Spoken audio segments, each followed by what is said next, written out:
Hey, welcome to the Case booth at World of Concrete 2015. Meet Warren Anderson. He's product manager with skid steers at Case. Warren, first skid steer loader with selective catalytic reduction technology for meeting Tier 4 emissions requirements. Why don't you talk to us about why that Case chose that route to go with the technology? Well, it's actually very interesting. So we chose SCR solution in our 90 horsepower models. What we want to do for the operator is make it as maintenance free as possible.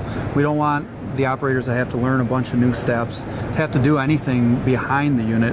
We want them in front and being productive with the unit. So with the first SCR technology in the industry in a skid steer loader, what basically you have to do is top off your diesel exhaust fluid as you refuel, and that's basically it, and then get in and go. Right, and the 90 horsepower decision we should point out is important because it's above 74 horsepower essentially, so your machines below 75 horsepower still have the diesel particulate filter, diesel oxidation catalyst, right?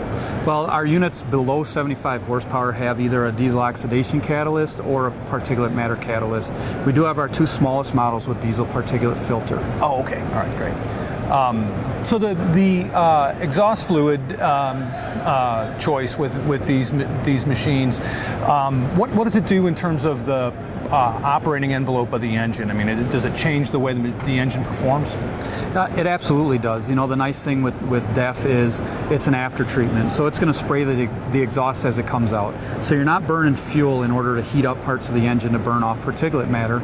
So your fuel is used completely for whatever you're using your skid steer loader for, and it's so in the end you get better fuel production. I also understand that the diesel engine with a selective catalytic reduction tends to run a little cooler. What are the advantages of that? Well, the advantages of that are, you know, number one, you're not using fuel to ignite something to make your engine hotter. Right. Now, number two is in high debris areas. I mean, a lot of our dairy applications, paper mills, stuff like that, you want to keep that engine temperature down because you have debris that, you know, is easily ignited. So sure. The cooler your engine runs in an application like that, the better. Tell us a little bit about performance on these new skid steers. Well, the SR270 is the largest radial lift skid steer on the market now at 90 horsepower, 2,700 pounds rated operating capacity. But if you take a look at our model realignment for our models that were over 74 horsepower, what we did is we looked at the industry as a whole and we filled some competitive gaps. So we've restructured our models to fit in different lift capacities. The industry is growing towards larger skid steers. Sales of larger skid steers are up, and so we've not only went Tier 4 final, but what is the operator going to get for the Tier 4 final price increase? And the answer to that is more performance. I see. So can you point out some examples of machines that you changed performance parameters on? Yes, so any of our 82 horsepower models are going to be discontinued. For the price increase that it costs over 74 horsepower, it didn't make sense to keep an 82 horsepower unit. Oh. So we're either at 90 or 74 horsepower, much like our competition.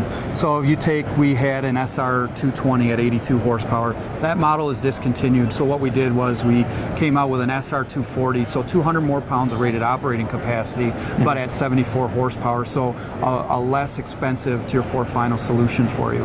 Just like our SR270 here, we had an SR250. We keep it at 90 horsepower, but we give you 200 more pounds of rated operating capacity, and now you have an SR270. So we did that for our entire lineup.